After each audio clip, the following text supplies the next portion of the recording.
for a second there. Wasn't sure if you could hear me. Good morning, Helen. Hey, Caroline. Hope everyone is doing good. Today's probably going to be quite a long podcast, so grab your coffee, water, tea. There's a lot to talk about, a lot to discuss, because it's going down in Royal News Town. It's going down in Royal News Town. It's going down in the UK as well. My gosh. Prime Minister stepped down. The world's a stage. Just feels like theatre at this point. These people want us to take them seriously. I can't take them seriously. You know, when animals see that one in the pack is being selfish and incompetent, they kick them out, or they might even just unalive them entirely. Humans make these idiots our leaders. Can't make it up. Anywho, let's get into it, shall we? All right. Let's start with.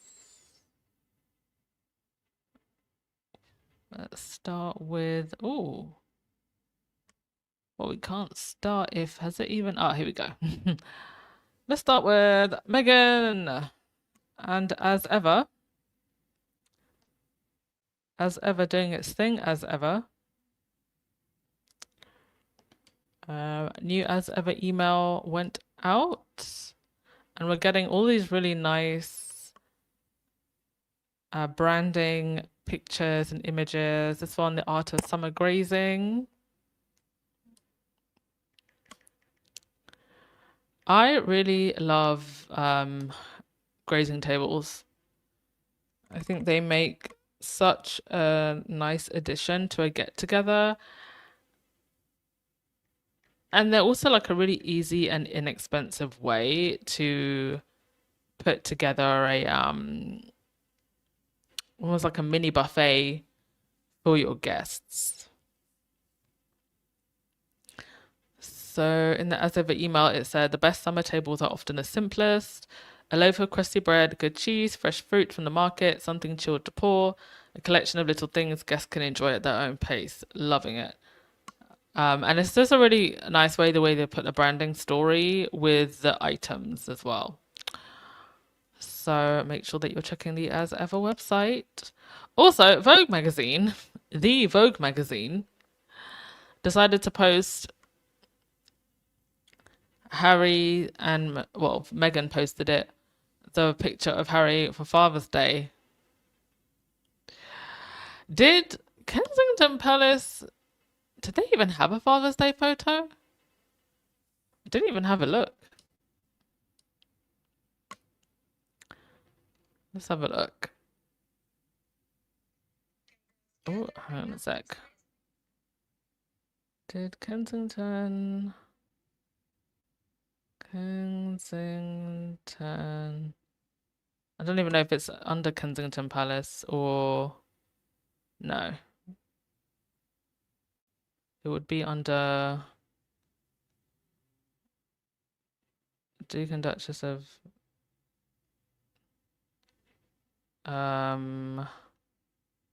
Wales. I can't. God, I can't even. Do you know what? I can't even find their Instagram. But I can't even find Kate Williams' Instagram page. So you know what? Forget it. But I don't think did the royal family post the Father's Day? No. No. Oh no, I actually on the royal family page they posted Philip and Charles. Okay, this is interesting. They posted a really old school photo of Charles when he was really young and Philip. That's hilarious. They didn't post one of William. Well, that's quite telling.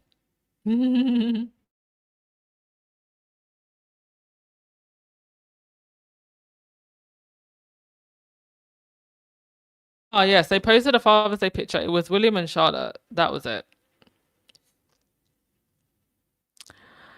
Oh dear. Well, the difference in how Archie and Lily are going to be raised by Harry and the way that institution raises children, night and day. Anywho, next thing, right, yes, the UK's Prime Minister Keir Starmer stepped down. Do you know what? Because I'm living abroad right now, my brain is so far removed from UK politics. So, and when I did go back to the UK, I was only there for a year. So there are things I even forget about Keir Starmer's prime ministership. And I think the part that disappointed a lot of people was how he handled, the situation in Gaza. Um, but just overall, it is an absolute embarrassment that we've had, 7 prime ministers in 10 years. And, on 2 of those occasions, it was because of incompetence and a prime minister having to step down and be replaced. So, it just says a lot about what's going on internally in UK politics. I think that there is a lot of just pettiness. Like when I was back home in the UK, I watched Prime Minister's Question Time for the first time in a while. And it honestly just felt like I was watching a pantomime. It didn't feel like I was watching serious thought from political leaders that had the interests of the nation at heart. And I honestly felt this from a lot of the top MPs on both sides. And that's not to dismiss the good MPs who work, particularly in the Labour Party, but it's just incompetence all around. And I struggle to see how things get better from here. We were expecting more, at least in terms of national policy, not so much foreign policy, but national policy. There was an expectation that things would be a little bit better under Keir Starmer, but I just don't feel like it's delivered. Those of you who live in the UK, you can let me know. I'll always say we missed a great opportunity not having Jeremy Corbyn, but the system is gonna it's not gonna allow genuine politicians who want to do good by the people to have power. And unfortunately, this is where I think Jeremy Corbyn was just never going to be given the platform or road to prime ministership, or anybody who is, has the public's best interest at heart. And the most steady and stable person within the cabinet has been Larry the cat. Larry the cat is a cat that lives at number 10. He was adopted, and he was adopted specifically to kill mice, because there's a mice problem in that area. And he probably does the best job of anyone in in the British government. The cat. Larry, by the way, does not like men at all for some reason. David Cameron, who's a former prime minister, said that he was very nervous around men, but he really, really liked Obama. Obama was the only man, apparently, that he was very calm around. Oh dear. What do you all think? This new guy that's meant to replace Keir Starmer, I don't know. I honestly don't know anything about him. A lot of people are saying that he's just no different. A lot of people are saying that they just feel like this whole thing is a pantomime and there's strings being pulled, in dark rooms. And it just feels like you, the normal person in the United Kingdom, has no real say over leadership. Jeremy Corbyn made a very strong statement. Now, to all of my astrology girlies, last time this was going on in the United Kingdom, it also, or last time we had turmoil with the British government, it also started to kick off with the monarchy. And I am an astrology girly. William has quite an interesting placement. And according to one astrologer, William is about to have a terrible year. He is 44. And according to his placement, and he falls under the sign of Cancer, he's going to have an awful year. So for my astrology girlies, because I find this quite interesting. So Prince William won't have great luck in 2026, according to astrologer Inbal Honigman. With William's birthday being on June 21st, he falls under the sign of Cancer. July itself is a challenging month for Cancerians like William because Mercury, the planet of communication, is going retrograde in Cancer until July 23rd. This means that those born under the sign of the Crab will be dealing with broken promises, cancelled speaking engagements, and travel mayhem. Very interesting. And this all falls around the time that Harry is meant to be coming back, possibly with Meghan and the kids. Between August 11th and September 21st, Mars, the planet of passion and war, is going into Cancer, which is an uncomfortable period for the heir, the astrologer claimed. William will be caught needing to take sides in the conflict and making declarations that he's uneasy about because he prefers to be on everyone's side all at once. The hurdles the future King of England might face could be harder on a Cancer's delicate nature. Well, apparently, William has a very delicate temper. William was born just a few minutes into the sensitive sign of Cancer, narrowly missing the cheeky sign of Gemini. His moon sign is Cancer too, making him a double Cancer, doubling his Cancerian qualities. Cancerians are emotional, intuitive, family-minded, and can be caring. They love their own company and their personal comforts and prioritize the good of others ahead of their own. Don't know if I would describe William as that, but Cancers have both positive and negative qualities, of course. Despite what could be a challenging year,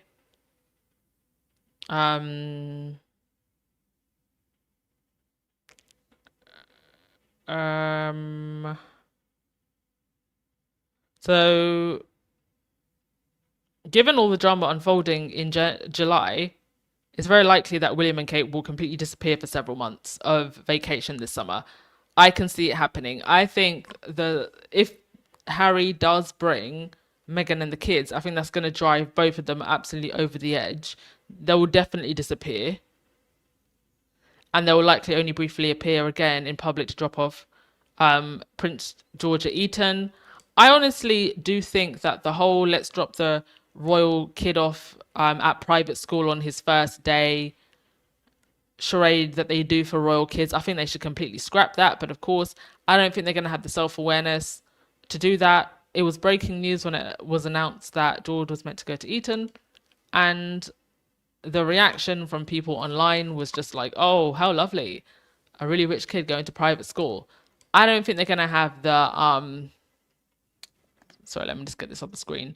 I don't think they're going to have the self-awareness to think, you know what, how about we don't do that this time? And if the kid is going to go to Eton, just let him go to Eton. Don't make a fuss out of it, but we know that they're very tone deaf. Anyway, I do find all of that stuff about William's difficult Mercury retrograde funny, given the planned visit from the Sussex family. William is getting hammered from all sides. He's making a complete joke of himself, furiously briefing reporters, fighting with his dad. And now we're going to get into it, getting a little bit over familiar with Benedict Cumberbatch. When I tell you I howled at those images, which I'm going to show you in a sec. Jason Knopf is still in the picture, by the way.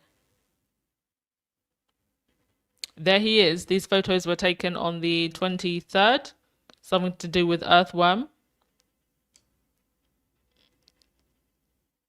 William and his bestie, Jason. Oh dear. Let's go to your comments before we go on to the next thing.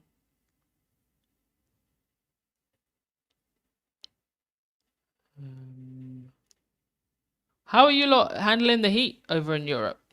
Apparently it's hotter over there than it is over here in the tropics.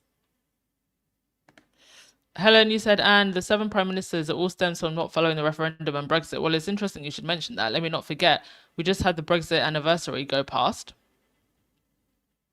And what a disaster it's been. It's been a disaster for every single prime minister since, because they've been trying to follow through on the promises of Brexit, whatever that was. False promises. It's been a mess. If they knew that they wanted to leave and they were going to have this referendum, there should have been so many other things put in place beforehand. Yeah, I'd vote for Larry too. One thing about cats is they know how to put boundaries.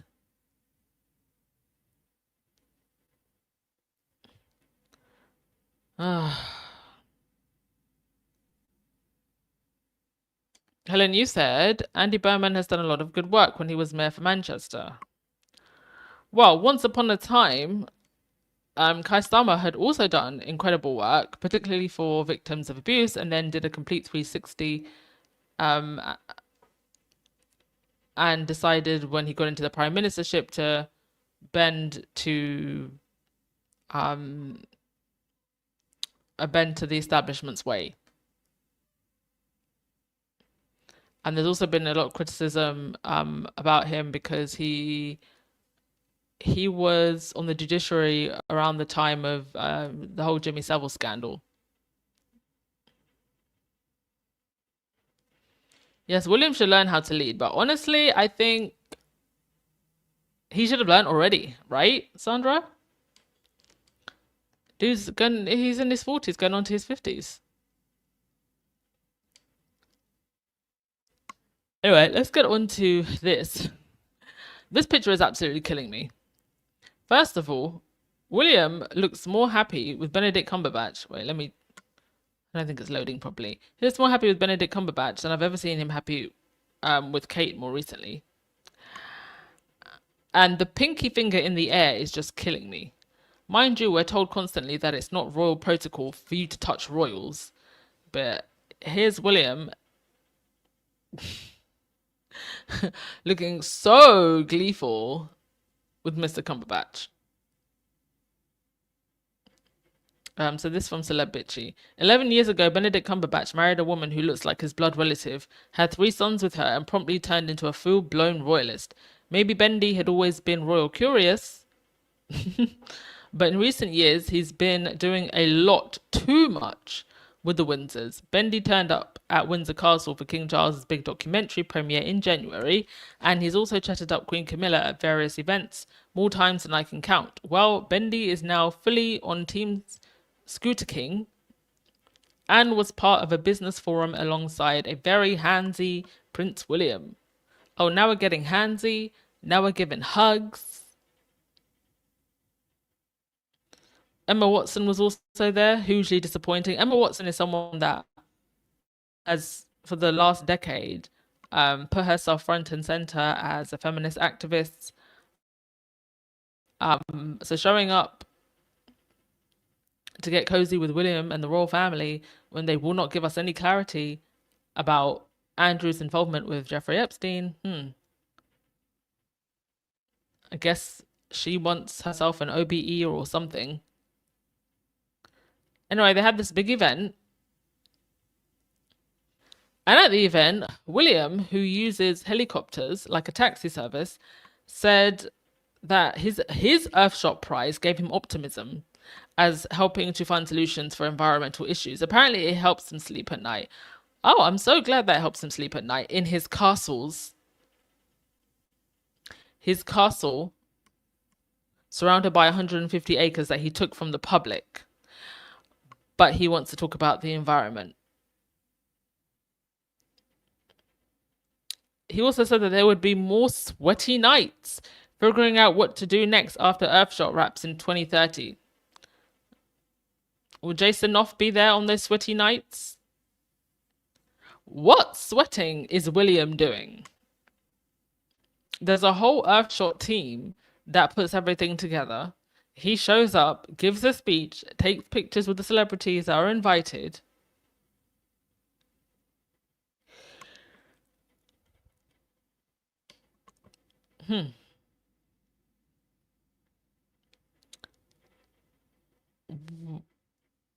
So I said before that we should start calling William Sleep It Off, since he can barely roll out of bed before noon for most events. He doesn't really do morning events. Also find it weird that William is trying to latch onto Benedict Cumberbatch, or is it the other way around? Could be both ways. I've noticed this a lot with a lot of British actors of a certain type, like the Helen Mirrens, those types. They really love to get cozy with the royals. Hi everyone, if you're just joining us in the chat, thank you for coming in.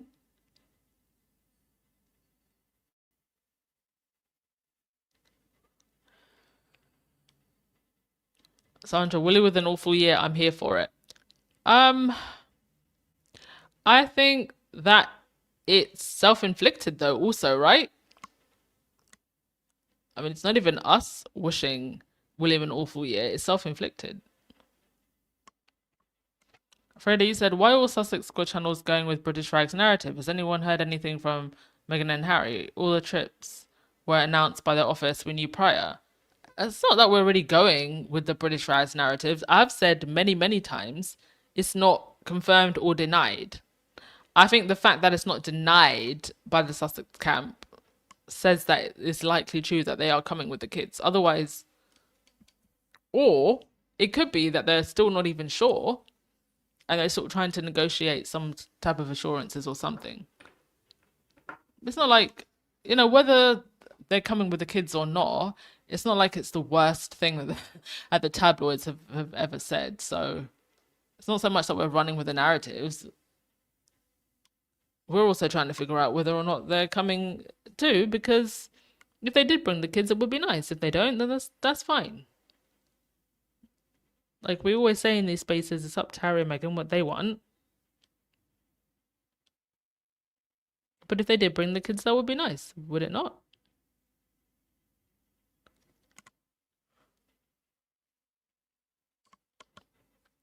You lot with your cheeky comments about William. Listen, it's the pinky finger. Pinky finger. The pinky finger is killing me. And of course, as we track the road to to Harry and Meghan coming to the UK, it's going to be difficult for William and Kate's egos. They're probably smashing plates in the palace as we speak. Mind you, nobody is actually happier about Harry and Meghan's July visit than the UK commentary, royal commentary class, the Royal Rotarats. And instead of just admitting that they're gleefully excited and thrilled to have Harry and Meghan and possibly their children back in the UK for a brief time, the royalists are throwing loudly unhinged meltdowns in every newspaper and tabloid. This is why they're so happy about the Sussexes visit, because they get to scream, cry, threaten, publish their revisionist history. And now we've got something from Amanda Platel from the Daily Fail, who wants everyone to know that the Sussexes visit is all about Kate. As in, poor pitiful Kate who got called out on her lies. Poor Kate who hugs people and never trusted Meghan.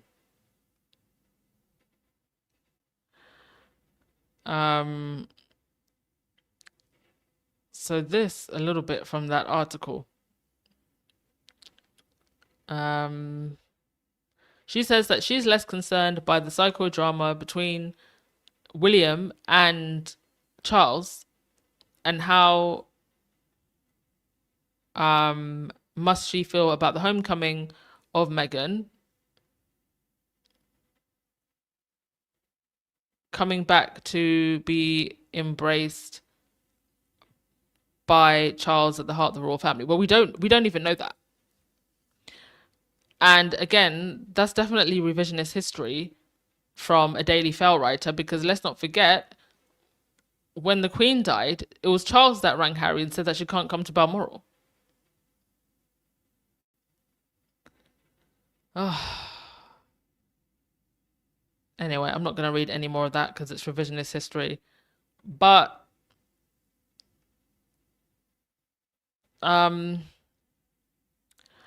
it's gonna be an interesting time if they do come.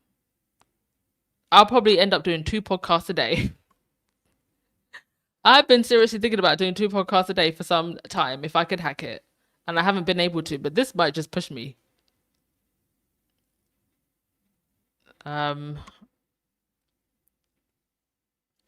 I just feel like everybody in this situation will look so much more mature and dignified if they just stop briefing and were quiet. Harry and Meghan are coming. I don't even know how long they're coming for. What, a week or so?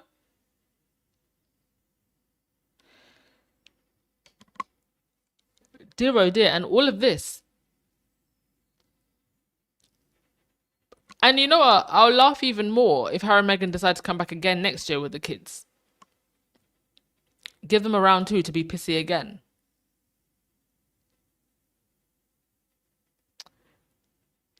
Oh dear. By the way, Kate also decided to write an article about holding on to your inner child. Every so often, Kate will do some kind of appearance. So she went to Italy, and then you don't hear from her. She doesn't show up for a while, and then she likes to drop some letter or essay or video or something about the early years, whatever it is. I'm not sure that Kate's fans actually believe that she's writing these letters or essay. And I don't think anyone actually believes that they're making any impact whatsoever. Like, it's the royal equivalent of someone saying, put down your phone and go outside. That's literally the message behind Kate's latest essay. And mind you, we can't go outside because you took 150 acres of land away just so you could get your little castle that you wanted. And so nobody could see what's possibly allegedly going on in your home. So Kate's urged people to hold on to their inner child, ensuring that early instincts and openness are never lost in the first place. And you know, writing this letter on the backdrop of a cost of living crisis, when we have more food banks than McDonald's outlets. In a new essay, she says that childhood then is not only a beginning, it is also a reference point, a reminder of our true nature, and one that even as adults we might try to rediscover. If healing later in life is about rediscovering our most important connections, then perhaps the real task is to ensure that they are never lost in the first place. Kate said that she had recently been asked by a parent at her child's school, if we could all do one thing, what would it be? And she said, my answer is simple, to prioritize love. I mean, you say that, but was it loving when you decided to let a rumor about your sister-in-law fly to the point where she almost unalived herself?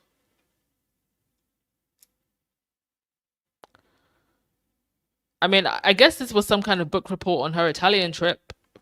From her Italian trip. And the essay is being turned in very, very late.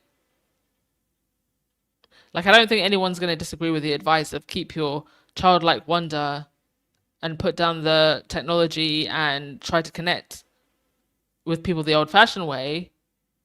But it's like, tell us something we don't know. I cannot imagine spending all this time, money, and effort to randomly pop up every 3 months with this obvious advice, this obvious kind of work.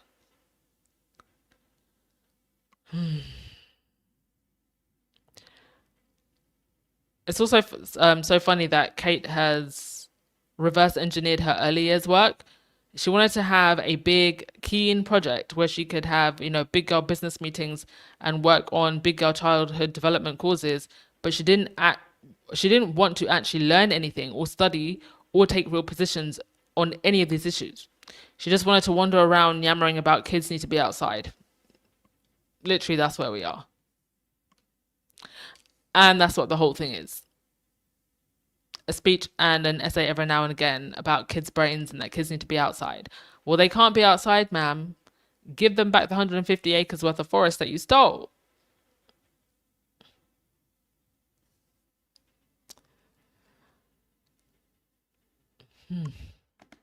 Right. I'll read your comments and then we'll get on to the next thing.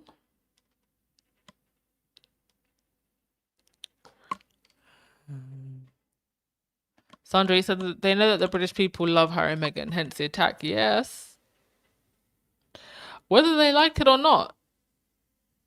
I've said this before. I think the height of the hate train has actually died down. You know it's died down because they're just regurgitating the same narratives that they have been. And they've got nothing else to say.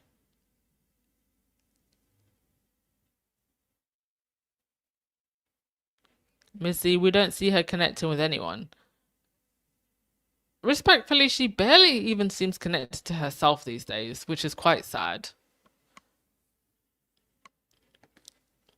But that's what this institution will do to you. And in any case, Kate and her mother wanted that crown above all things. So sell your soul. You're going to end up with emptiness. Helen, I don't believe she wrote it. I don't even believe that one of her people wrote it. It's probably AI.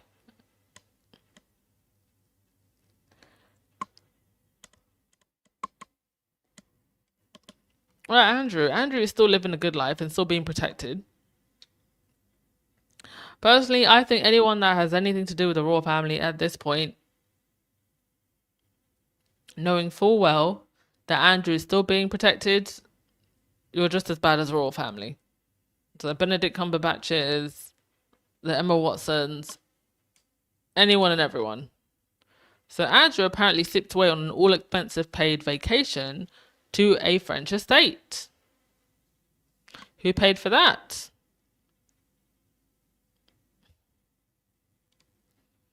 Now, let's not also forget that back when Meghan was still in the fold, whenever something about Andrew would come out, the press would immediately get some palace briefing directing them to throw the Meghan and Harry under the bus. Now, the royal media is still obsessed with everything to do with Harry and Meghan, but it sometimes feels like stories about Andrew randomly pop up whenever there's any kind of Sussex news. Like right now, most royalists are interested in Sussex family's trip in the UK. Weirdly, 2 new Andrew stories popped up at the same time. Conspiracy or not, you decide. Conspiracy or coincidence, you decide, but it's just weird. So the first story which popped up a few days, and mind you, it's not like the press don't know these things. A lot of the times they sit on them. So the first story which popped up a few days ago was about Andrew's security. In June, some guy started shouting at Andrew and menacing him in Norfolk, and Andrew's security team got Andrew out of there in a hurry, and the would-be assailant was apprehended and arrested. So sources close to the situation said, this is a clear demonstration of the fact that you cannot uninvent a member of the royal family, regardless of the fact that Mr. Mountbatten Windsor has had his titles removed and is no longer a working royal. He still continues to face security threats. There is just as much of a risk to him from fixated individuals as there is to any active members of the royal family, if not more so because of the publicity surrounding him. Despite all that has happened and is happening, he has no choice but to remain the current monarch's brother and son of the late Queen.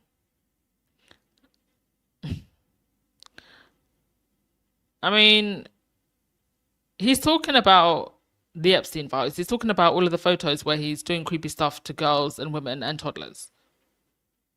So, yes, there's going to be threats towards him still. That's not anything that we should have sympathy about, quite frankly.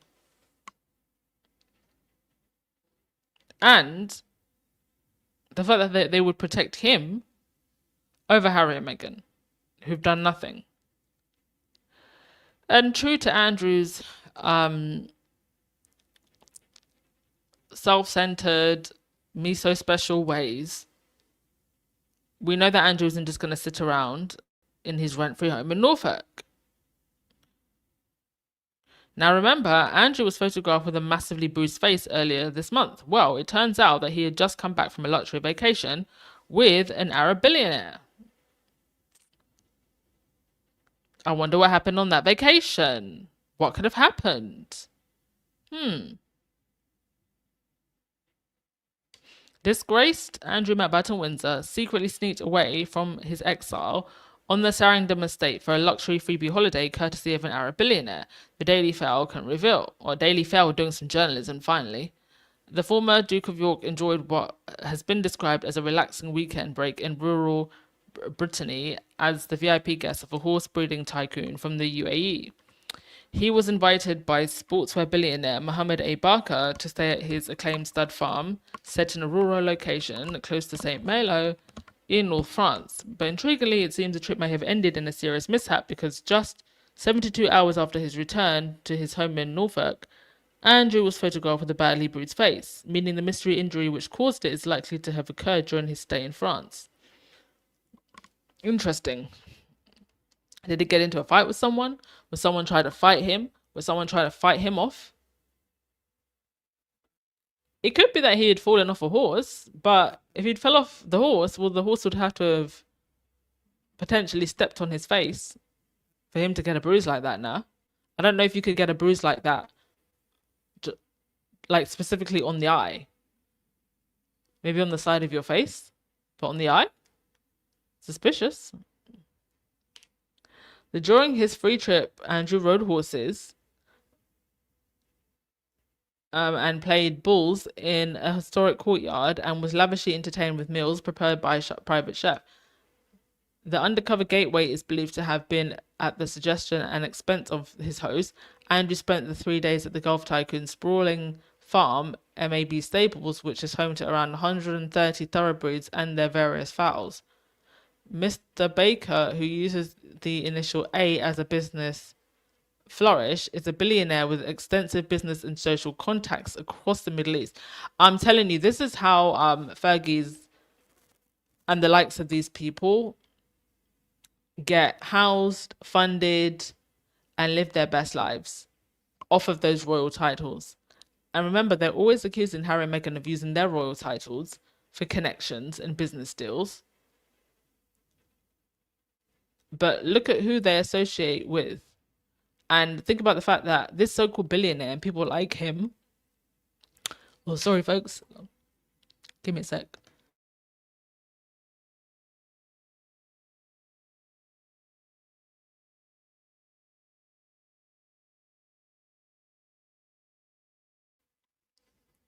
Sorry, this so-called billionaire, people like him, are willing to entertain the likes of Andrew knowing who they're associated with. They really don't care because they're part of the same class of people who partake in the same unclassy, degenerate behavior.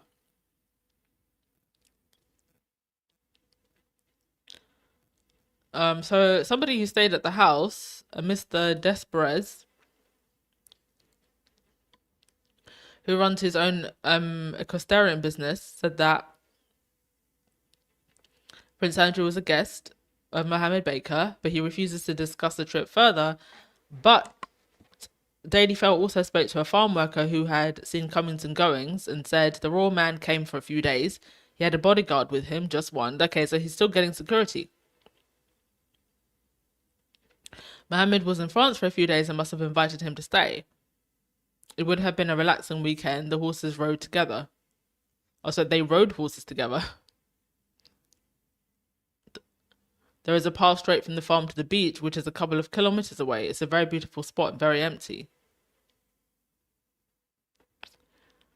Oh, they had a nice little guys' weekend while the British taxpayer is paying for Andrew's security while he's in a foreign country, mind you.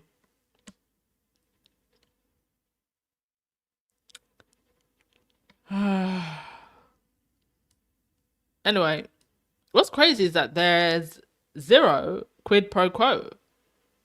It's not like Andrew can go to these weekends and be expected to provide introductions or be someone's useful idiot or do some light espionage.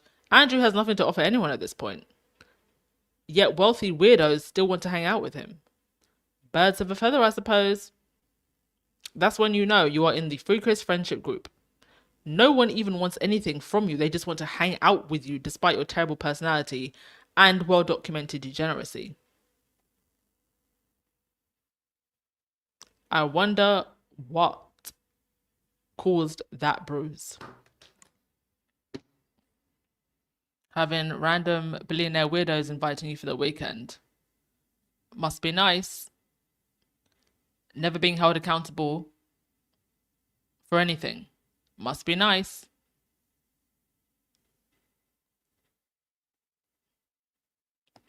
Don't know, you said, I wonder if Andrew's on blood thinners. The bruise much more easily when they look worse. Maybe.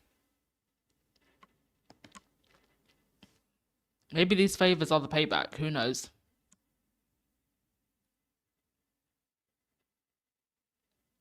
You said that Kate copied Prince William's speech from Australia. I mean, they've been copying Harry and Meghan from the very beginning. Sandra, you said maybe Andy went to meet his handler. Which one? I mean, I believe there's multiple Epsteins. Epstein was just the most famous of the Epsteins. Helen, it was that Saudi that paid for Andrew's trip to France. Yeah, and there'll be other people paying them favors too. You'll be surprised. Even, I know people like who do travel content and they've got maybe 250,000 followers or something like that. Just that, just having a following online and looking like a glamorous person, it's actually insane how it will get you into rooms. Like a personal brand, having a personal brand online and just appearing to have something going for you, fake it till you make it. I'm not even kidding. It gets you places, folks. Don't underestimate it. 6 months until the end of the year. Start that personal brand. Start growing that following. Sit down with ChatGPT or Claude and ask it, well, how do I gain a following? How do I build a personal brand? I'm not kidding. It gets you into places. I've seen it with my own eyes. There's a couple of people I follow online who they always seem to be on a yacht, always seem to be at a party, constantly surrounded by people, and they literally it's part of their image. They invite all these models or business people, entrepreneurs into their circle, onto their yachts, into their big mansions or whatever. It's their way of siphoning resources, money, energy, and keeping a certain circle. So they exchange favors, they exchange business contacts, money, investment. It's a game. And it's a game that you don't necessarily have to play in a way that you sell your soul. You can be very smart about getting into certain circles, getting connections, getting your money, getting your deals, getting in and getting out. But for people like Andrew and Fergie, these types of people who don't want to work, they want to be lazy, they want to use their titles, this is how they're able to just survive and get favors. And there are people that are still willing, even with everything, to house, have fun with, and entertain the likes of Andrew. It is insane. And there's nothing to admire, but it's the human psyche. Like, people draw to what they think is popular, to who they think is popular. It's actually the most primal behavior. Ugh. Some people just have no standards, eh? Um. Oh, why enjoy? Why enjoy? Do you want to come and talk? I've been yapping for so long. I'd love to hear you yapping too. Are you still in the chat? Why enjoyed? If you're still in the chat, please do come up. Let me drop the link for why I'm droid. But I'm dead serious, folks. There's 6 months until the end of the year. Start your personal brand. Start your personal brand, and then you too can have Saudi millionaires inviting you to hang out with their horses. Um, why? Oh yeah, please do come up. Why I'm droid. There's a link. But not even taking it that far. You want that new job? You want entry into a new club? You want that new partner? Create your personal brand, folks. I'm telling you, it works. You don't have to have a princely title. Just a well-curated Instagram page. Did you want to come up, YM Droid? Are you busy? Can you come up for a bit, or are you busy? Oh, there she is. Hi, YM Droid. Hey, can you hear me? Are you able to hear me? Yeah, I can hear you. Okay. Sorry, because I was watching the stream on my iPad, I had to pause it so that there's not a echo or something weird. No. And I had to stop the video because I don't think you want bonnet cam, and that's what we've got going on Yeah, no, over it's in the cool. Joy household It's cool. at this time. I've gotten a bonnet too at 4 in the afternoon where I am, so it's perfectly fine. No, it's a late night for me, like going between trying to get in work and I don't know, and insomnia. So. Yeah. Oh, so nice to hear your voice. Yeah, Oh, I'm drop glad. drop your drop your thoughts. Drop your thoughts on anything and everything. Go for it. Well, glad that I got to catch a live because normally I'm just in between trying to like half keep up with the mess that's going on in the U.S. Just gestures wildly to everything, and sneak in some time to catch up on things. Okay, so I have to toss out one gripe. And that it's kind of related to, them salivating over the opportunity to put some BS out there around Harry and Meghan. And I know that they're just, oh, great. They fired up whatever, like Chat GPT or, lobotomized Grokbot they have, like, give us a mean headline. So I was just scrolling my YouTube, kind of homepage or the feed where they push things in. And I can't even remember the name of the channel.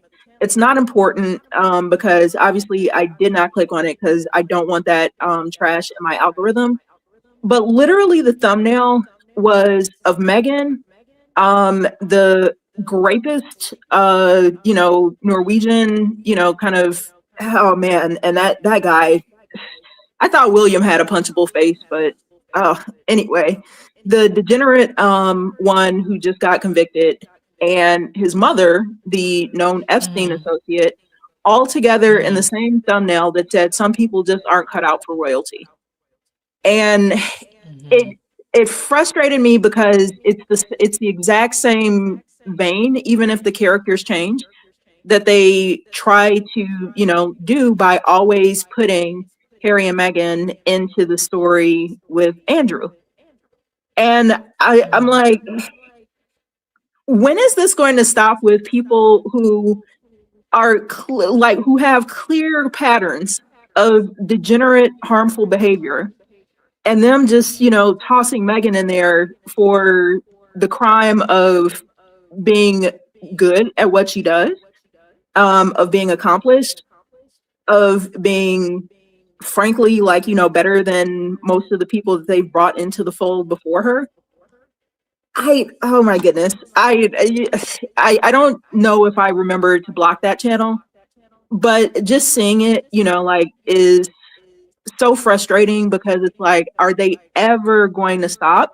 And like I Mm. said, when I saw that thumbnail and them and, whoever this chick was drawing in the, like credibly accused degenerate Norwegian, like royals who are tied up in the same mess as Andrew, I'm like, Mm. okay, so it doesn't even matter that like they kick Andrew. They're just going to try and drag more mess in.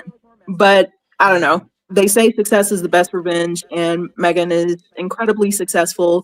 I am Yeah. a little. There's a part of me that is with the squatties who are saying, let's see if they announce it. Mm. Because I have no doubt that Harry is going to show up. Harry is for sure, like going to be there, no matter what they threaten in order to support Invictus. I do like, I kind of do want to wait until it gets a little bit closer to hear something official come from, Mm. like in regards to Meghan and especially in regards to the children. And I kind of, there's part of me that suspects that, like, even if they do, maybe they visit, but not at the time that everyone expects. And I don't know. We'll see. We'll see. But Apparently, there was something else actually. I was gonna mention about them potentially closing Althorpe Estate, which is the Spencer family estate, um, for 2 days somewhere in July. And they were saying that, well, the estate isn't usually closed at that time. So could it be that, let's say the children were coming, that they wanted to visit the Diana Memorial? That could be another sign that they are actually coming. I mean, either way, I mean, like I I said, read whatever Harry and Meghan want for their kids, whether they want to bring them or not, it's really up to them. they have every right, and I think part of it is going to be the. I feel like part of it is going to be how upset at William is Charles, because we all know that that man is not winning any awards for Grandfather of the Year. There's Mm. not an oh goodness, this one where he's he found his man. That It's picture it's cracked the me up. pinky finger. The pinky finger is just killing me. The pinky finger goes, "Hey, what are you up to later? You can cumber my batch.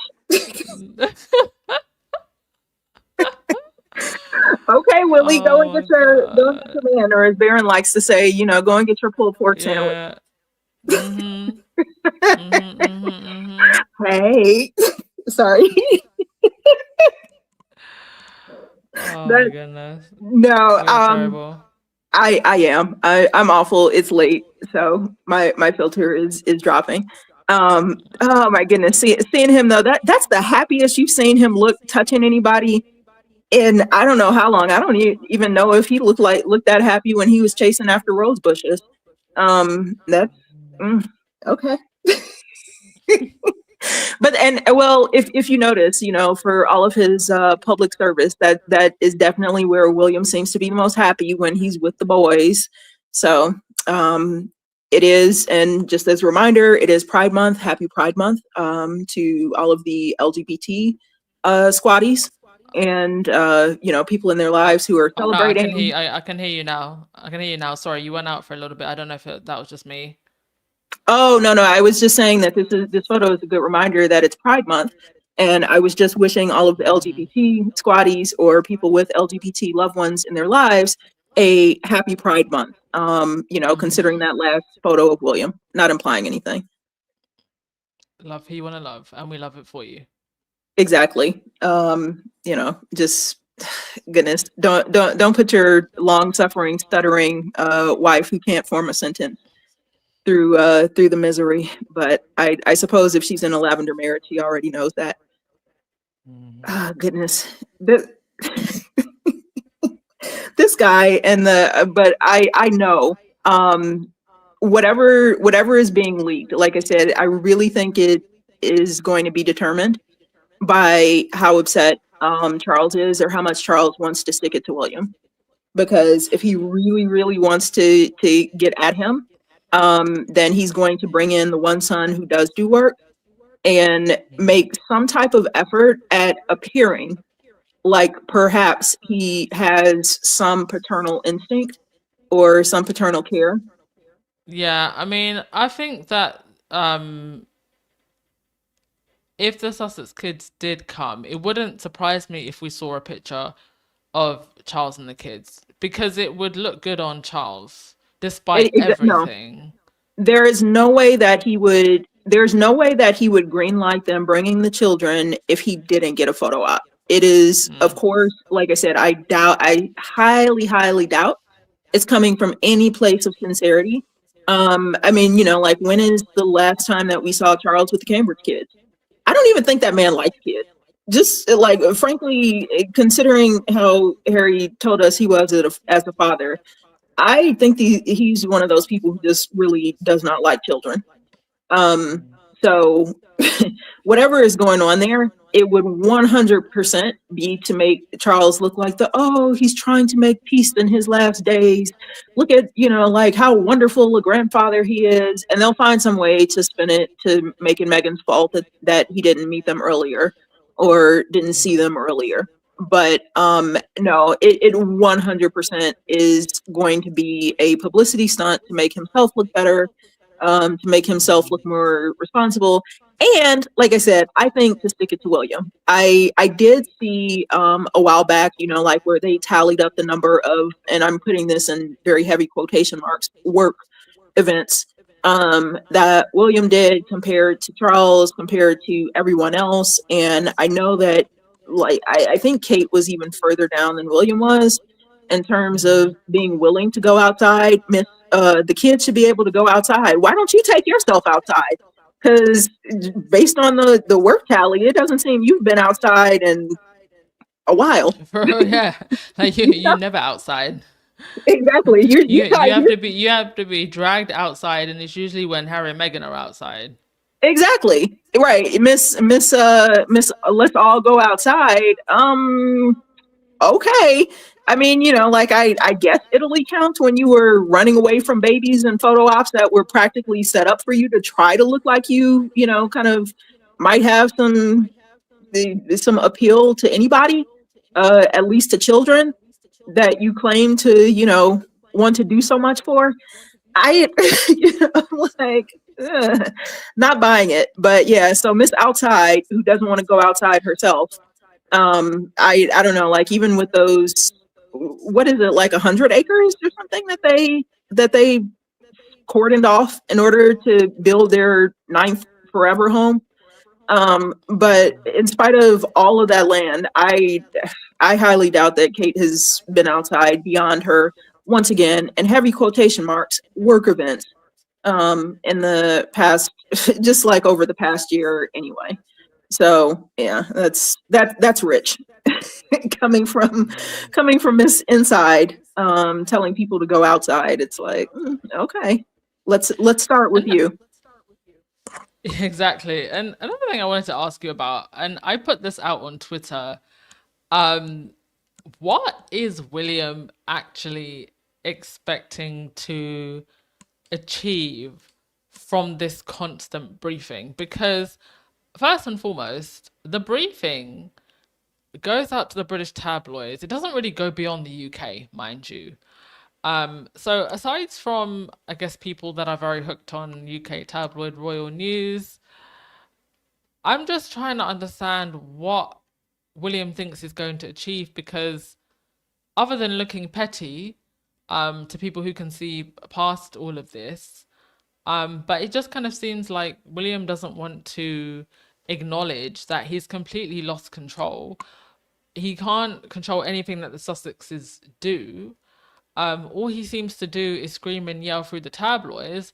And then if if the briefings are true and William wants to take away the Sussex titles, once he's king and Charles departs this earth, I ask again, what does he think he's going to accomplish then, other than starting a drama which has to be dragged through Parliament? I just don't understand what William thinks he's doing by just constantly throwing a tantrum. Like, you don't control what Harry and Meghan do anymore, and you haven't for some time.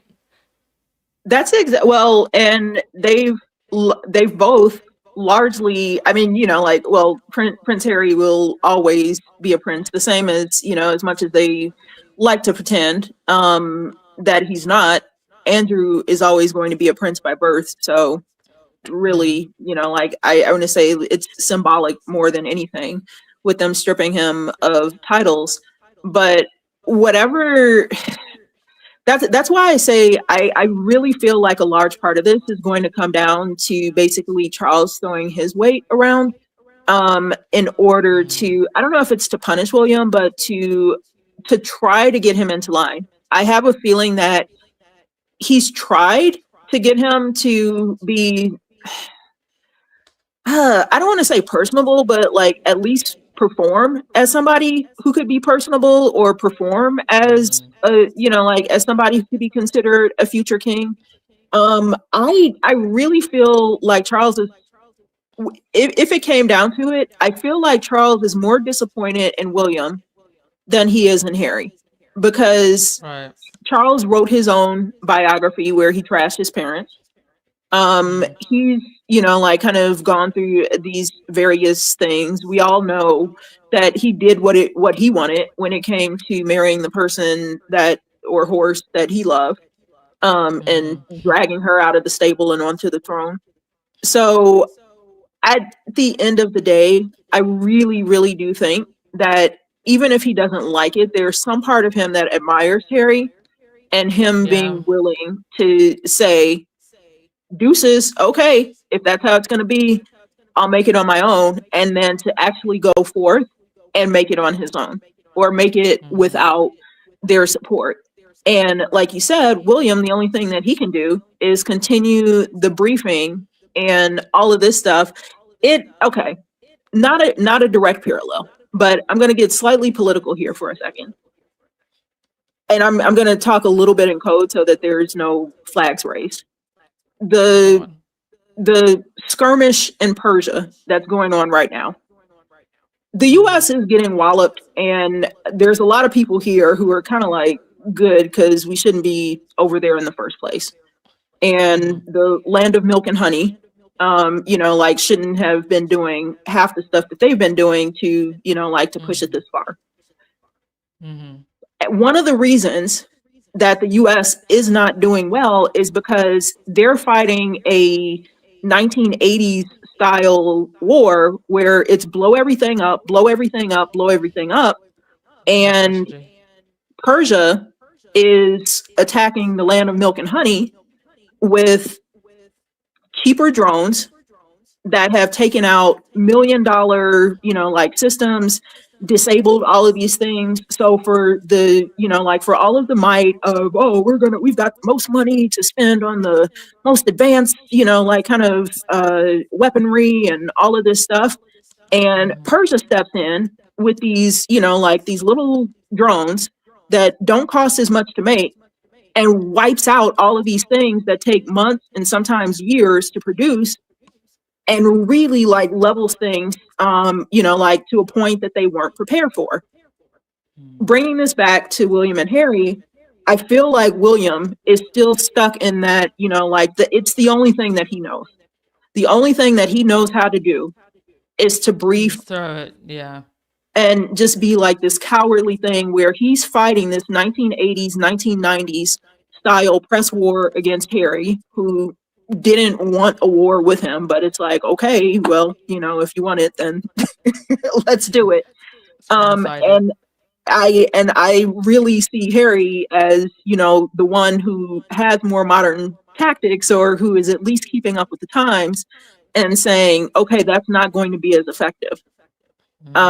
So yeah, like I said, I really think a lot of it is going to end Charles. I think in this case, I really do think, as much as he may be a product of that very old system, like I said, I think that there is a level of respect for Harry that is not there for William.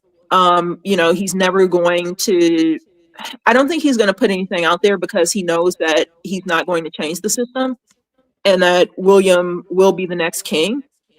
But at the same time, I feel like there's probably some personal animosity from Charles, just for the amount of briefing that William does against him all the time, talking about, like, I mean, like, he's got the funeral plans ready to roll out. Yeah, exactly. He Oh, he's had them for a while, hasn't he?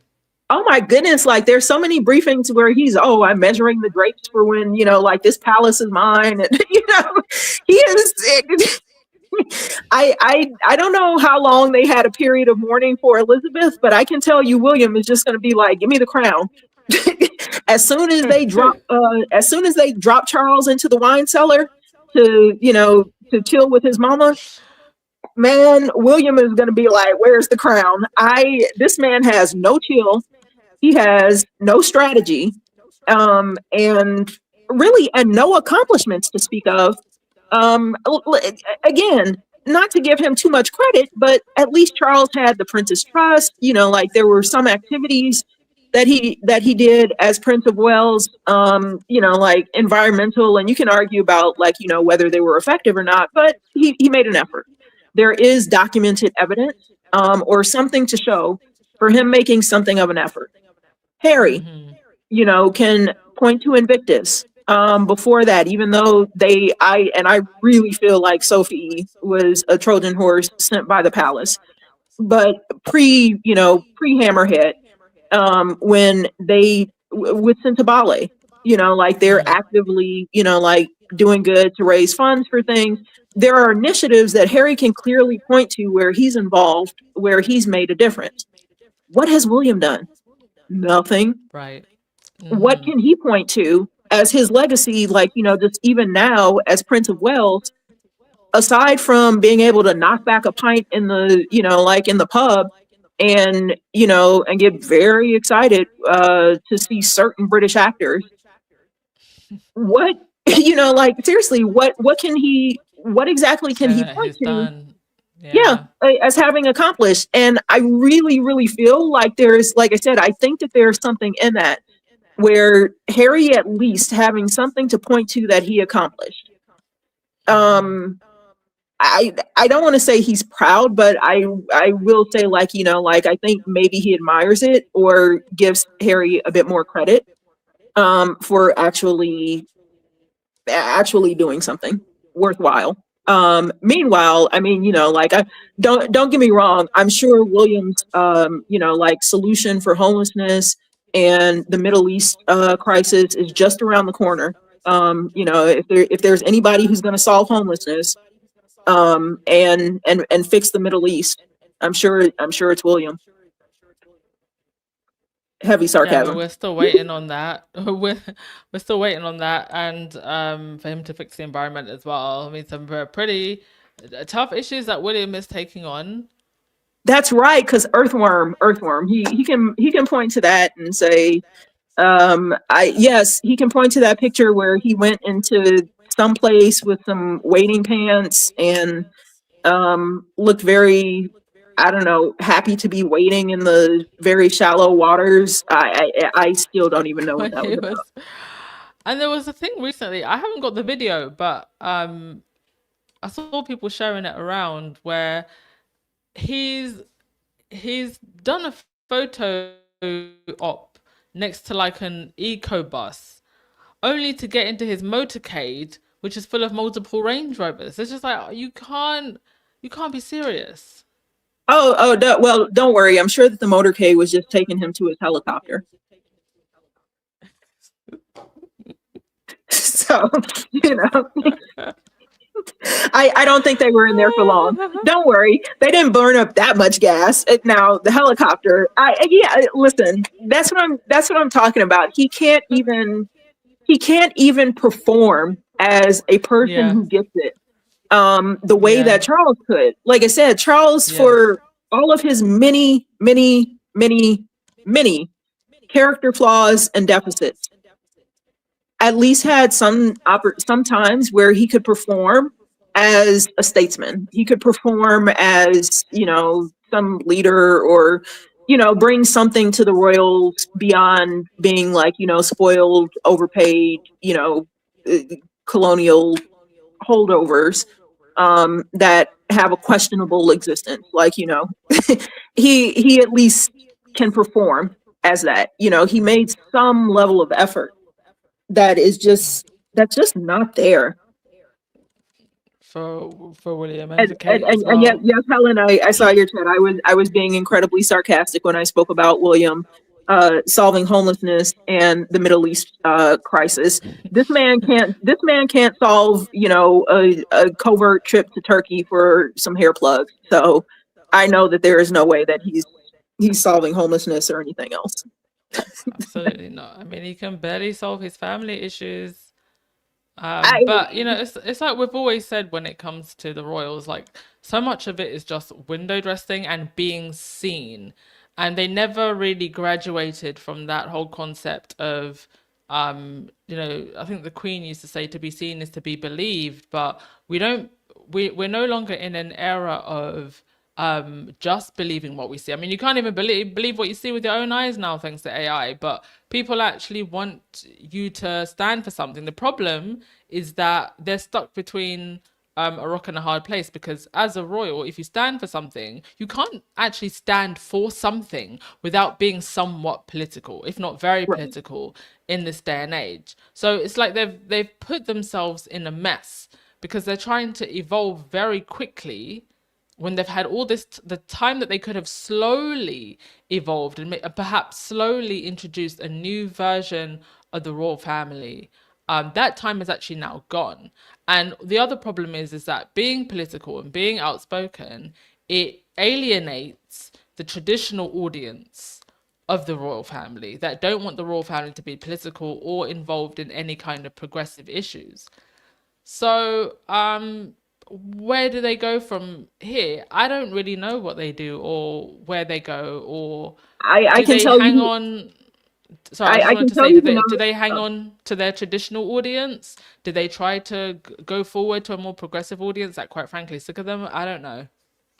Well, I was just going to say, I can tell you who knows even less than you do, and that's William.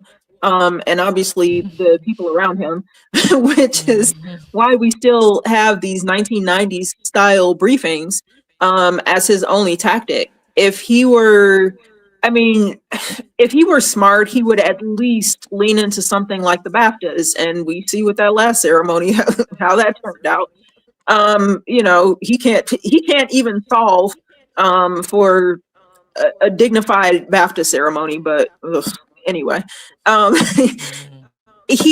there's so and even with sports, I mean, like you know, like you see him knocking back a pub and then or a pint, and then you just remember like you know how he was booed when he walked into a stadium, and appropriately so because like when the women's team was winning.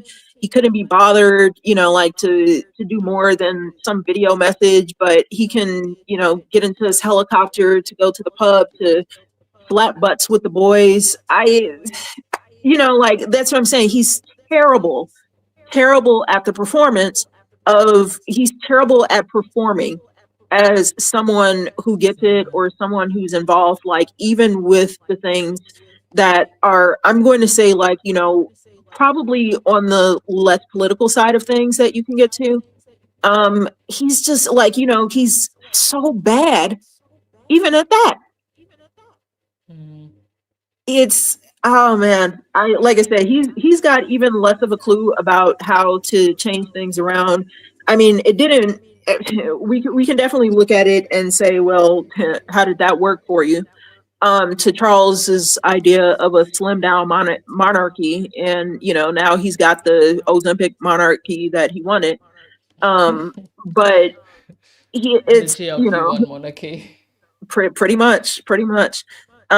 He yeah, he got that GLP-1 monarchy that he was so adamant about, but you know, even if it was not a success, he had some type of plan. What's William's plan? It does.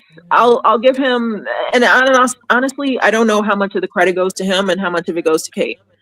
I will say that they haven't paraded their children out probably as much as he and Harry were paraded out when they were younger, like even pre Diana. What He did you think of but I mean, you brought them to trooping for a second year, knowing that the protesters will be there. and then spun narratives in the press about the protesters being mean and horrible, and oh, there's children there.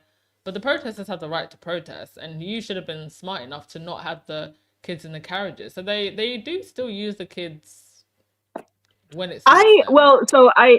I'll say for uh, it's tough, but I kind of understand for official events, and also especially as the kids get older, that they're probably going to have to make some concessions.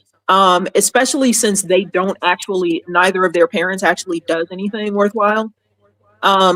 They probably have to trot the kids out like at least for the official events. Like I don't think like even with Charles's GLP-1 monarchy that it could be so slim to the point where the children don't attend like kind of anything where it's only William and Kate.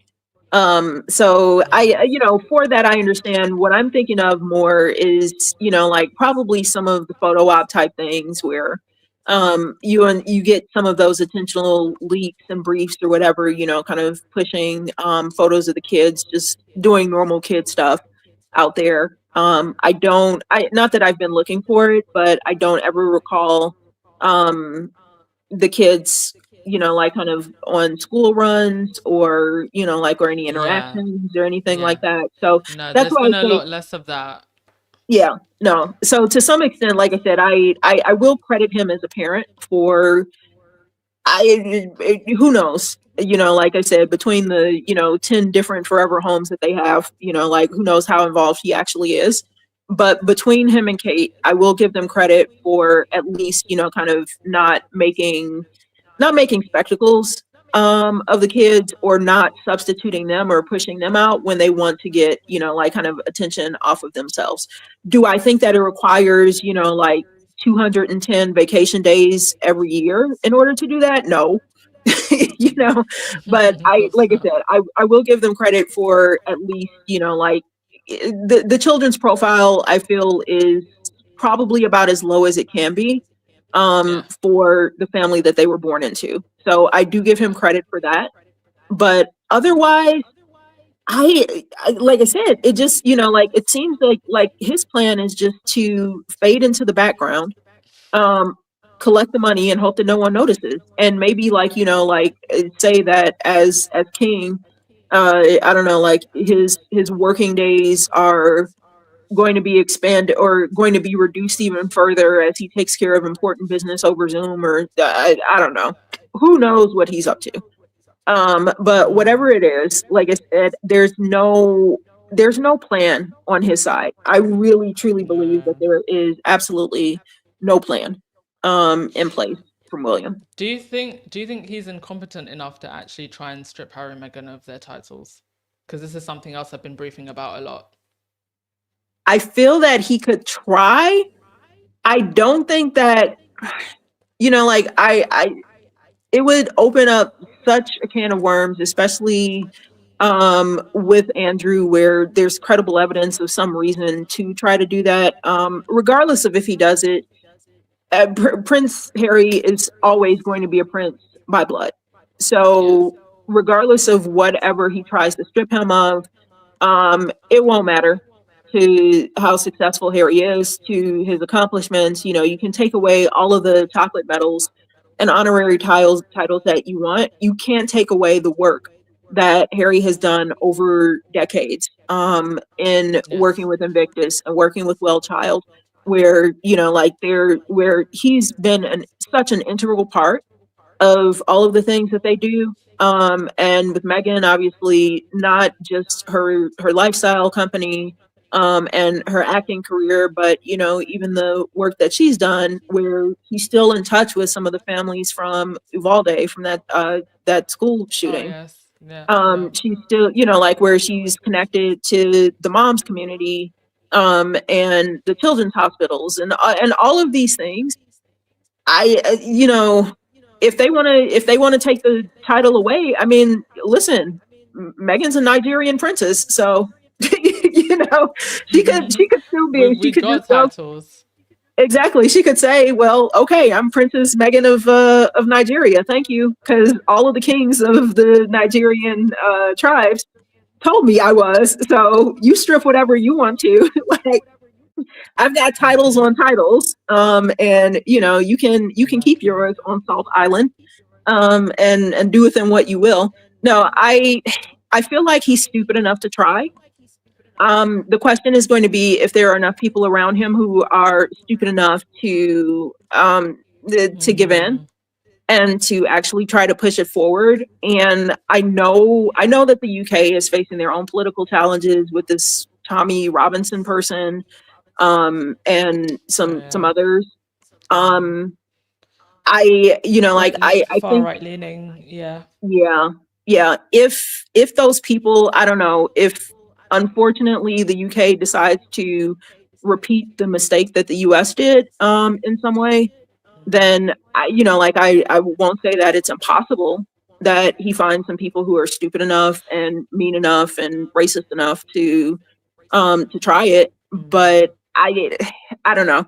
I really don't think he wants it. I don't think he's going to want that blowback. And honestly, like I said, I think that there are hopefully going to be smarter people in Parliament around who are more concerned. I want to say, like, with Yeah. the costs that the UK people are facing, than his petty, vindictive nature and his. I mean, like, at this point, it's really just a pissing contest. I can take your titles away. It's like, all right, do it. Yeah. Yeah, I mean, And we've been saying, even the fans have been saying do it. Yes, please bring the drama. Obviously, we don't want the drama for Harry and Meghan, but they'll just be William and the palace will just be bringing the drama for themselves. And on what you said actually about uh people in parliament and people in government, I've said for a very long time that I think that there are people in government that are quite frankly just sick of the royal family, and that's what's going to make William's kingship even more interesting, because at least when the queen was around there was still this sentiment of, oh, showing respect for the queen and this type of thing. I feel like that's partly gone away with Charles. yeah, A lot of people just aren't saying it. And with William, I just don't see that the respect is there because he just hasn't earned it. And so when William becomes king, that relationship between the monarchy and parliament, I think is going to be very interesting to watch. Oh, by the way, can I just say now why I'm droid? yeah. The day that we find out that Charles has departed this earth, the moment you hear that the family is going up to Sarandom, can you jump on the podcast, please? Wherever you 100%. are, I will. Yes, if you I will. if you're at work, if you have to go in the toilet with your phone, I'm gonna make sure you have my email. I'm gonna turn on alerts, set it to yeah, priority, and I want you to ping me if it's yes, if it's late. Well, if it's late, I'll probably be up because I'm a night owl. But I'll send you send you a regardless of PayPal. yes, whatever it may be, I would be happy to be a royal correspondent then and comment especially on William's foolishness because I know that man is not. Oh my goodness, he's gonna act such a fool. I guarantee you, there's gonna be press briefings like the minute be like, oh, the size of the Yeah, crown for William was had to be made larger because his head is bigger than Charles, and he's gonna think it's a flex. But he no, oh my goodness, he's gonna act such a fool. I just know it. And this man who can't perform for anything, well, my dear papa, he's not even gonna be able to get anything close to that out. Well, now that I am king, my brother has no power. It's like, okay, boy, bye. I do you think Harry would come for a William's coronation? mm, possibly because okay, I feel like Harry does have an innate sense of duty to the institution that his grandmother Yeah. created. And oh man, for all of the, like chinks in the armor, for all of the, flaws that are so clear to everybody else, I feel like there's probably some sense of duty with him where he might. I don't think that he would make Meghan or the kids come to that. Yeah. He would certainly want them to attend Charles's funeral. Yeah. But when it comes to William's coronation, I don't know. Personally, if I was Harry, I would send an edible arrangement and be like, "Good luck." But like I said, I don't. I think that Harry has more of a sense of duty, and if Yeah. you know, and frankly, there's. I feel like there's going to be a time where I don't know if it's going to be William himself, but the people around him are going to realize just how incompetent he is and how unfit for purpose William is. And I feel like there's going to be some necessity to getting Harry involved, especially if he does not want to involve his children, or if he doesn't want, like to really push them out there. And I just, well, Charles has had the sausage fingers for years, but looking at Charles, who knows? The kids may still be relatively young at that point, and I don't think that there's the same sense of I don't think he's going to try to repeat the kind of Elizabeth story where it's the young princess imbued with all of this responsibility, and the young prince of Wales like is ready to step up to the plate. I feel like he'll probably try to shield them a bit. I want to say I'm going to say like if they're still under, if any of them are still under 18, Yeah. when Charles is no longer stalking the earth, then yeah, Yeah. like I feel like he's going to need someone, and literally every member of that family who puts up any type of numbers in terms of appearances, they're all literally decaying before our eyes. There's that one who's always, I Yeah. mean, like, there's that one who's always like on a walking stick and like part of his ear is Oh, the falling off. one that did you see at the Oh, on the balcony how they had that, it was the really older one, I forget his name, but he was literally on the other side of the balcony. It's like they just left yeah, him on his own. I couldn't believe it. yeah. That he probably doesn't even know what balcony he's on. That man could probably think that he's on a balcony in the Alps or something. He doesn't know. That, I mean, like, honestly, with that one at this point, it's kind of turning into elder abuse. And Yeah. I feel like they need to put an age limit, obviously on the U.S. presidency, because we see what's happening now, with like a dementia patient in charge. But yeah, no, that's got to be elder abuse. You're parading this man who is literally falling apart. He is man, he has been trying to quit his body for the past how many years, and they're still forcing him out there to quote unquote work. I mean, come on. William could show up to the opening of a couple of envelopes to take some burden off of this man, but no, he's I don't know, like he's fawning over handsome men and doing whatever he's doing. It's absolutely ridiculous. So by the time William is king, he's not going to have these people to lean on. He's Yeah. not going, like they can, I don't know, maybe they'll just, like they'll open up the coffin and roll it onto the balcony and let everybody have a viewing or something. And he'll parade it around town and call it a royal work engagement. I mean, William, he does nothing. He really does nothing, and his wife does less than nothing. So I don't know who he thinks is going to, like is going to support these Yeah. things. I feel like it'll probably be like, even fewer things, and he's going to redefine the monarchy by turning it into, Yeah. I don't know, like a hermit monarchy or something. If Yeah. Yeah, I mean, but seriously, like everybody on that balcony is like they are a combined 975 years old. And you've got just all of these elderly people still being forced out to do stuff when he's supposed to be young and virile. He's going to need Harry.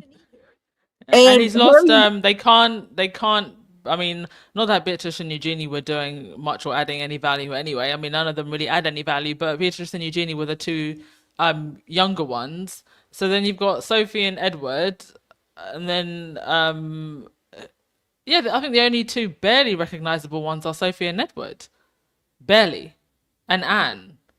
Their But their secret well, but so, and even Anne is getting up there yeah, she's in elderly. age. Yeah. Yeah, I that's what I said. It's really I'm only partially joking when I say that it's elder abuse at this point with the people who they drag out onto the balcony. Mm. I mean, like and old bag Camilla. That honestly, I feel like the only plan William may have is that Is for like Camilla. yes, I he haven't. may. You know what? It's funny. I haven't even thought about what's happening with Camilla when Charles departs us. She honestly she better hope she goes first because if I were Camilla and I were the dowager queen, widower queen, I don't know whatever they call it when yeah.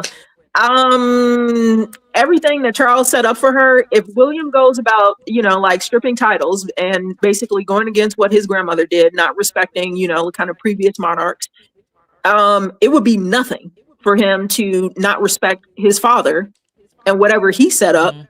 in terms of, ignoring a previous monarch's wishes. I could definitely see William being like who are you? It Yeah. wouldn't and honestly that would be interesting because Camilla, old bag as she is, I know that she's got information On on William. William. Yeah, Yeah. for sure. And I would kind of like to see those leaks. That's that would be very interesting. To see her going up Hmm. against William because and as petty as William might be, I do feel Camilla's been in the game longer and she's smarter and she's probably dirtier than William is. Hmm. So I'll grab some popcorn. That's the one that I would be watching. And I don't know, Yeah. maybe William like forces her out into the balcony, like, and he's like, oh yeah, you might look like you've been rode hard and put away wet, but you're still going out there again. Like I uh, I don't know. I feel like he would put Camilla on a walker, push her out there, say, all right, get to work. Get to work. Yeah, So sure. I mean, I've William will probably try, but I feel like Camilla, once Charles is gone, I think she will want to retreat into private life. She hangs out with her ex-husband a lot. yeah, well, I know she and Charles don't live together. So and that I'm like, all of this, like you put Diana, you put your children through all of this to not live with this horse faced woman. Yeah. You get your opportunity, like you've got the queen, like kind of making different concessions and all of this stuff and causing all of this scandal, only to not live with her. Yeah. I I don't know. Well, that's why I'll never be royal because I just Well, I don't mean, get it. she was the side chick then, so I guess she's still the side chick now if they're not Yeah, living together. yeah. I The well, side chick gets the benefits without having to deal with the fall. and maybe that's how she likes it. Maybe she wanted to keep that arrangement, or that's how they, kind of keep their feminine hygiene arrangement fresh. I don't know. I really don't. It's I like I We said, I don't are get it. we are in interesting royal times. We certainly are, but like I said, I would personally, I don't know. If I had to put on my prediction hat, I would say that Harry will step up, um, if called upon, not out of any love for William in particular, but out of a sense of duty, which I think he's sincere in having.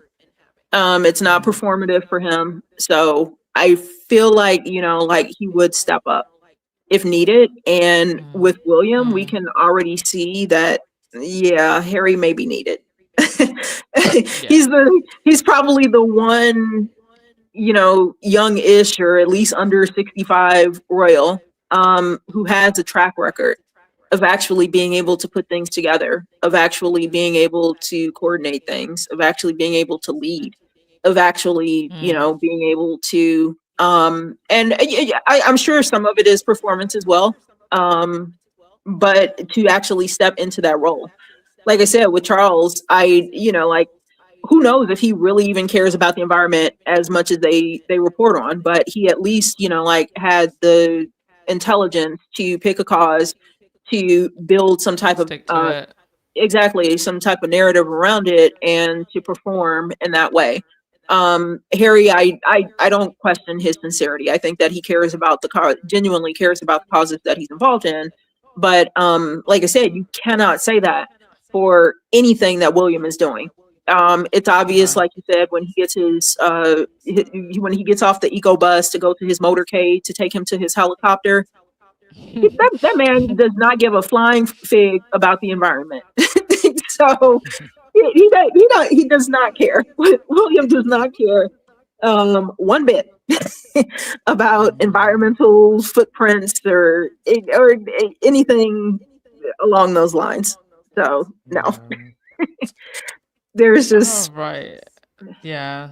It's yeah. We're gonna time will tell, and we'll be here to report and talk about it. But thank you so we will. much, YM Joy, for your input as always making us laugh, and always great to hear a second voice. Yeah, I think we So will glad to wrap catch things up. up. Thanks for having me up. Like I said, we'll keep an eye on it, and yeah, Yeah. when we're on wine cellar watch, that's when they drop Charles into the basement. Yeah. Yeah, I'll We will be straight back here for sure. absolutely, and I don't know. I think we need to put a camera on the top of William's head to figure out how many of his remaining hairs decide to quit him and be like, no, I can't do it anymore. I can't do it. I'm pulling back. I'm pulling back. I'm pulling even further back. I think if the kids do come, that'll be the end of any last follicles on William's head. That'll be the end of Man, it. his hairline is going to recede to his ankles, and I can't, and I Yeah. am here for it. I am here for it. I can't wait until his hair is just like, no, no more. Absolutely Yeah. not.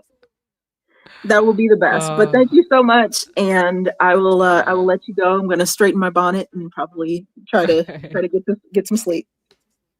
Thank you so much for enjoying later. Bye. All right. Thank you all as well, folks, in the comment section. Yeah, I got rid of the troll. I got rid of the trolls. Not that often we get a troll in here, and I do love it when we do. All right, thank you as always, folks. I really enjoyed today's podcast. Like, I feel like we got a lot in and spoke about a lot. And it's always great to hear another squaddy's voice and input as well, so you don't have to just hear my voice.